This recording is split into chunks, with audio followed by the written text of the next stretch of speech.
شہر بھوپال بھارت کے تمام شہروں میں ممتاز مقام رکھتا ہے۔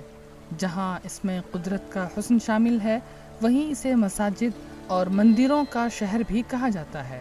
نوابوں کی نگری، جھیلوں اور تالابوں کے شہر بھوپال میں بھی ایک تاج محل ہے، لیکن اسے شاہ جہاں نے نہیں بلکہ نواب شاہ جہاں بیگم نے بنایا تھا۔ لیکن افسوس کے ساتھ کہنا پڑتا ہے کہ تاج محل اپنی عظمت رفتہ پر آنسو بہا رہا ہے۔ ہمیشہ ہی نوابوں کے جانے کے بعد ریاست میں بھی سلطان جہاں بیگم نے کیئر نہیں کی، اس لیے کہ وہ نہ تاج المساجد کی کیئر کی، نہ اس کو کیئر کیا، اس کو چھوڑ دیا، جتنا بنا ہوا تھا اس کو چھوڑ دیا۔ ایک اندازے کے مطابق شہر میں چھوٹے بڑے 558 مندر اور 398 مساجد ہیں۔